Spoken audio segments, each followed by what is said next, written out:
नीम करौली बाबा, जिन्हें नीम करौली बाबा भी कहा जाता है, एक महान भारतीय संत थे जिनका संबंध उत्तर भारत से था। उनका जन्म लगभग 1900 के आसपास उत्तर प्रदेश के फैजाबाद जिले के एक छोटे से गांव में हुआ था। उनकी साधना और भक्ति की कथा आज भी भक्तों के बीच में लोकप्रिय है। उनका असली नाम लक्ष्मी नारायण था, लेकिन वे नीम करौली बाबा के नाम से प्रसिद्ध हुए। वे अपने जीवन में सादा और शांतिपूर्ण जीवन जीते थे और हमेशा भगवान के प्रति अधिक श्रद्धा रखते थे। नीम करौली बाबा का जीवन और शिक्षाएं। नीम करौली बाबा के जीवन में कई चमत्कारी घटनाएं जुड़ी हुई हैं। वे साधारण जीवन जीते हुए भी अपनी साधना और सेवा में गहरे रूप से समर्पित थे। वे भगवान श्री राम के परम भक्त थे और उनकी उपासना में वे सभी काम करते थे। उनके बारे में कहा जाता है कि उन्होंने कभी किसी से कुछ नहीं लिया, न ही उन्होंने कभी किसी से कुछ मांगा। उनके जीवन का मुख्य उद्देश्य लोगों को आध्यात्मिक उन्नति और भक्ति के मार्ग पर चलाना था। नीम करौली बाबा का सबसे प्रसिद्ध आश्रम कैंची धाम है, जो उत्तराखंड राज्य के नैनीताल जिले में स्थित है। यह आश्रम एक प्रमुख धार्मिक स्थल बन चुका है, जहां हर साल हजारों श्रद्धालु और भक्त बाबा के दर्शन करने आते हैं। यहाँ पर एक प्रसिद्ध मंदिर भी है, जिसमें बाबा का स्मारक और उनकी मूर्ति स्थापित है। नीम करौली बाबा का महत्व। 1. भक्ति और सेवा का संदेश। नीम करौली बाबा का जीवन भक्ति और सेवा का प्रतीक था। उन्होंने अपने भक्तों को हमेशा भक्ति के साथ साथ सेवा का भी महत्व बताया। उनका मानना था कि भगवान में विश्वास और दूसरों की सेवा करने से जीवन में शांति और संतुष्टि मिलती है। 2. चमत्कारी घटनाएं। बाबा के साथ कई चमत्कारी घटनाएं जुड़ी हुई हैं। उनकी चमत्कारी शक्तियों के बारे में कहा जाता है कि उन्होंने कई बार भक्तों की मदद की और उनका जीवन उद्धार किया। कई लोग उनका आशीर्वाद प्राप्त कर जीवन में सफल हुए हैं। 3. कैंची धाम आश्रम। कैंची धाम नीम करौली बाबा का प्रमुख आश्रम है, जहां उनकी पूजा अर्चना होती है। ये स्थान उनके भक्तों के लिए एक तीर्थ स्थल बन चुका है। यह आश्रम कई अन्य धार्मिक गतिविधियों और साधनाओं का केंद्र बन चुका है। 4. अमेरिका में प्रसिद्धि। नीम करौली बाबा का अंतर्राष्ट्रीय स्तर पर भी बड़ा प्रभाव था। उनके शिष्यों में से एक, जो बाद में एक प्रसिद्ध गुरु बने, वह है रामदास रिचर्ड एल्पर्ट, जो बाबा के संपर्क में आकर भारतीय साधना से जुड़ा। रामदास ने बाबा के प्रति अपनी श्रद्धा और भक्ति का इजहार किया था और उन्होंने बाबा को हाई प्रीस्ट और संत के रूप में सम्मानित किया। इसके बाद नीम करौली बाबा की प्रसिद्धि अमेरिका और अन्य देशों में भी फैल गई। 5. गुरु शिष्य परंपरा। नीम करौली बाबा की शिक्षाएं और उनके आशीर्वाद का प्रभाव उनके शिष्यों पर भी पड़ा। उन्होंने अपने शिष्यों को ध्यान, साधना और सेवा के महत्व को बताया। बाबा का कहना था कि सच्ची भक्ति केवल शब्दों से नहीं, बल्कि कार्यों से होती है। नीम करौली बाबा का जीवन संतों और भक्तों के लिए एक आदर्श था। उनकी शिक्षाएं आज भी लाखों लोगों के जीवन को प्रेरित करती हैं। उनका संदेश साफ था, भक्ति ही जीवन का उद्देश्य है और सेवा ही सच्चे सुख का मार्ग है।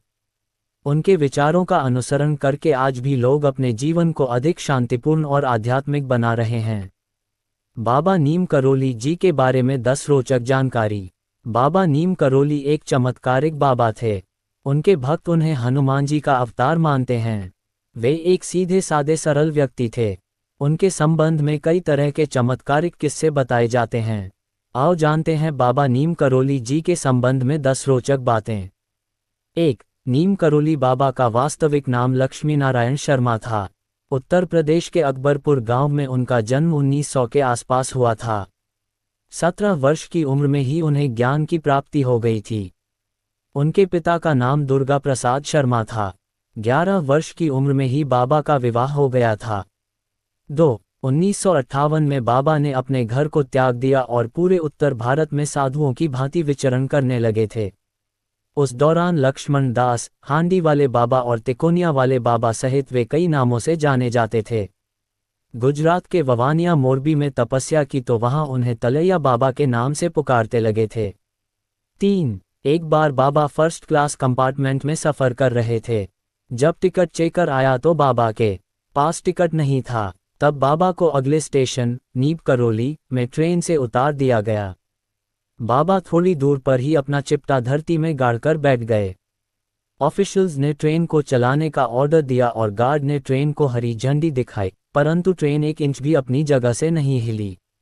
बहुत प्रयास करने के बाद भी जब ट्रेन नहीं चली तो लोकल मजिस्ट्रेट जो बाबा को जानता था उसने ऑफिशियल्स को बाबा से माफ़ी मांगने और उन्हें सम्मानपूर्वक अंदर लाने को कहा। ट्रेन में सवार अन्य लोगों ने भी मजिस्ट्रेट का समर्थन किया। ऑफिशियल्स ने बाबा से माफ़ी मांगी और उन्हें ससम्मान ट्रेन में बैठाया। बाबा के ट्रेन में बैठते ही ट्रेन चल पड़ी। तभी से बाबा का नाम नीम करौली पड़ गया। नीम करौली वाले बाबा के सैकड़ों चमत्कार के किस्से हैं।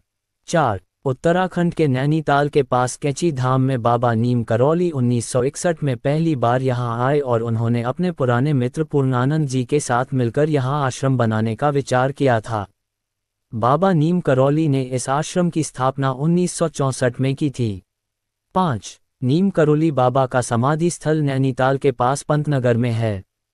यह एक ऐसी जगह है जहां कोई भी मुराद लेकर जाए तो वह खाली हाथ नहीं लौटता। यहाँ बाबा का समाधि स्थल भी है। यहाँ बाबा नीम करौली की भी एक भव्य मूर्ति स्थापित की गई है। यहाँ हनुमान जी की मूर्ति भी है। 6. नीम करौली बाबा के भक्तों में एप्पल के मालिक स्टीव जॉब्स, फेसबुक के मालिक मार्क जुकरबर्ग और हॉलीवुड एक्ट्रेस जूलिया रॉबर्ट्स का नाम लिया जाता है। कहा जाता है कि इस धाम की यात्रा करके उनका जीवन बदल गया। 7.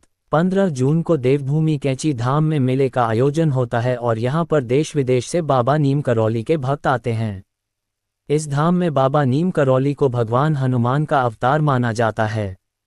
देश विदेश से हजारों भक्त यहाँ हनुमान जी का आशीर्वाद लेने आते हैं। बाबा के भक्तों ने इस स्थान पर हनुमान का भव्य मंदिर बनवाया। यहाँ 5 देवी देवताओं के मंदिर हैं। इनमें हनुमान जी का भी एक मंदिर है। बाबा नीम करौली हनुमान जी के परम भक्त थे और उन्होंने देश भर में हनुमान जी के कई मंदिर बनवाए थे। 8. रिचर्ड एल्पर्ट रामदास ने नीम करौली बाबा के चमत्कारों पर मिरेकल ऑफ लव नामक एक किताब लिखी। इसी में बुलेट प्रूफ कंबल नाम से एक घटना का जिक्र है। बाबा हमेशा कंबल ही ओढ़ा करते थे। आज भी लोग जब उनके मंदिर जाते हैं तो उन्हें कंबल भेंट करते हैं। 9. बाबा नीम करौली महाराज के 2 पुत्र और 1 पुत्री हैं। ज्येष्ठ पुत्र अनेक सिंह अपने परिवार के साथ भोपाल में रहते हैं, जबकि कनिष्ठ पुत्र धर्म नारायण शर्मा वन विभाग में रेंजर के पद पर रहे थे। हाल ही में उनका निधन हो गया है।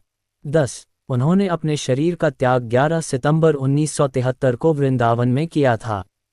बताया जाता है कि बाबा के आश्रम में सबसे ज्यादा अमेरिकी ही आते हैं। आश्रम पहाड़ी इलाके में देवदार के पेड़ों के बीच स्थित है। नीम करौली बाबा के 5 चमत्कार। 5 तथ्य। नीम करौली एक चमत्कारिक बाबा थे। कैची धाम के आश्रम को उसका प्रमुख स्थान माना जाता है।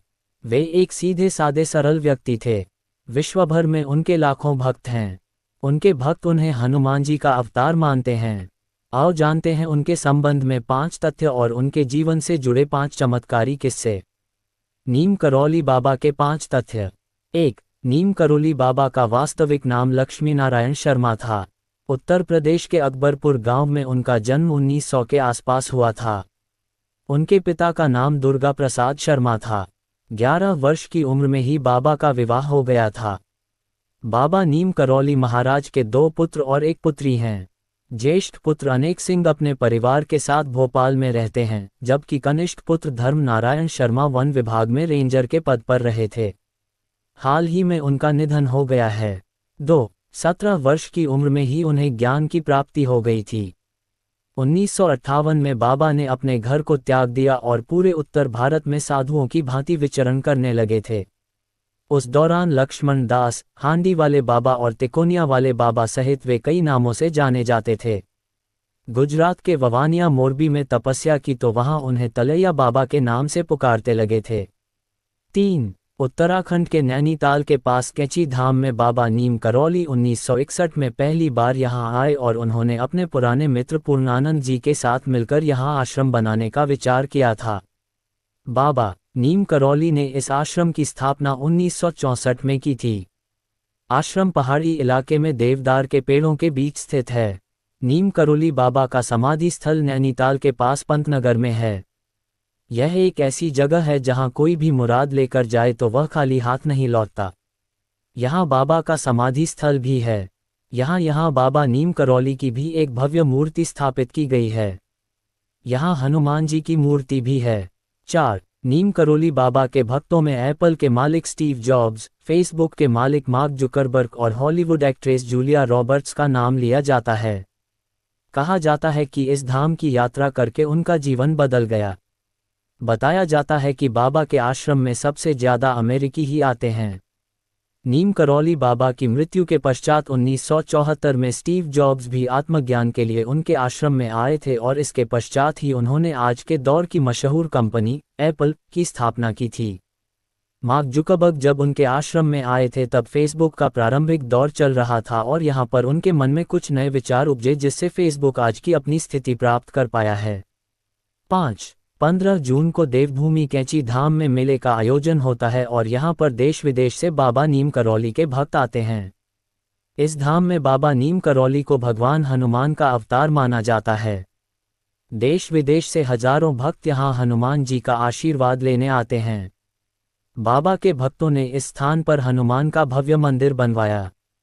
यहाँ 5 देवी देवताओं के मंदिर हैं। इनमें हनुमान जी का भी एक मंदिर है। बाबा नीम करौली हनुमान जी के परम भक्त थे और उन्होंने देश भर में हनुमान जी के कई मंदिर बनवाए थे। नीम करौली बाबा ने अपने जीवन के आखिरी पड़ाव तक संपूर्ण भारत एवं अन्य देशों की यात्राएं की। बाबा श्री हनुमान जी के भक्त थे तथा उन्होंने भारत में 108 हनुमान मंदिरों का निर्माण कराया है। उनके नाम से अमेरिका तथा मैक्सिको में भी हनुमान मंदिर स्थापित किए गए हैं। नीम करौली बाबा के 5 चमत्कार। एक बार बाबा फर्स्ट क्लास कंपार्टमेंट में सफ़र कर रहे थे। जब टिकट चेकर आया तो बाबा के पास टिकट नहीं था। तब बाबा को अगले स्टेशन नीम करौली में ट्रेन से उतार दिया गया। बाबा थोड़ी दूर पर ही अपना चिपटा धरती में गाड़कर बैठ गए। ऑफिशियल्स ने ट्रेन को चलाने का ऑर्डर दिया और गार्ड ने ट्रेन को हरी झंडी दिखाई, परंतु ट्रेन 1 इंच भी अपनी जगह से नहीं हिली। बहुत प्रयास करने के बाद भी जब ट्रेन नहीं चली तो लोकल मजिस्ट्रेट जो बाबा को जानता था उसने ऑफिशियल्स को बाबा से माफ़ी मांगने और उन्हें सम्मानपूर्वक अंदर लाने को कहा। ट्रेन में सवार अन्य लोगों ने भी मजिस्ट्रेट का समर्थन किया। ऑफिशियल्स ने बाबा से माफ़ी मांगी और उन्हें ससम्मान ट्रेन में बैठाया। बाबा के ट्रेन में बैठते ही ट्रेन चल पड़ी। तभी से बाबा का नाम नीम करौली पड़ गया। 2. एक बार उन्होंने अपने एक विदेशी अनुयायी को ब्लड प्रेशर की दवा का सेवन करते हुए देखा। नीम करौली बाबा ने उससे दवा की शीशी मांगी और उसे खोलकर उसमें रखी दवा की सारी गोलियां खा गए। ये देखकर अनुयायी काफ़ी घबरा गया और जल्द ही एम्बुलेंस बुलाने की तैयारी में लग गया। परंतु घंटों बीत जाने के पश्चात भी बाबा को कुछ नहीं हुआ। वे पहले की तरह ही मुस्करा रहे थे और शांत थे। 3. एक बार एक विदेशी अनुयायी अपने पति को लेकर नीम करौली बाबा के पास पहुंची थीं। उस विदेशी महिला का पति बाबाओं को नहीं मानता था और न ही उसका धर्म में विश्वास था, परंतु पत्नी के कहने पर वह यहाँ आया था। वह व्यक्ति आश्रम और नीम करौली बाबा को देखकर सोचने लगा कि इन साधारण से व्यक्ति के पीछे मेरी पत्नी पागल है। फिर वह वहां से उठकर चला गया। रात में वह नदी के किनारे खड़ा अपने पत्नी के और भविष्य के बारे में सोचने लगा। दूसरे दिन सुबह वह पुनः अपने देश जाने से पूर्व औपचारिकतावश पत्नी के कहने पर नीम करौली बाबा के दर्शन करने गया। वहां बाबा ने उसे बुलाकर पूछा कि तुम यहाँ आकर क्या सोच रहे थे, और तुम नदी के किनारे खड़े हुआ क्या सोच रहे थे, क्या तुम ये सब जानना चाहते हो? तब बाबा ने वह सब बता दिया जो वह सोच रहा था। ये सुनकर उसे बाबा पर विश्वास हो गया। 4. रिचर्ड एल्पर्ट रामदास ने 1979 में नीम करौली बाबा के चमत्कारों पर मिरेकल ऑफ लव नामक एक किताब लिखी। इसी में बुलेट प्रूफ कंबल नाम से एक घटना का जिक्र है। बाबा हमेशा कंबल ही ओढ़ा करते थे। आज भी लोग जब उनके मंदिर जाते हैं तो उन्हें कंबल भेंट करते हैं। इसी कंबल की एक कहानी है। बाबा के कई भक्त थे। उनमें से ही एक बुजुर्ग दंपत्ति थे जो फतेहगढ़ में रहते थे। ये घटना 1943 की है।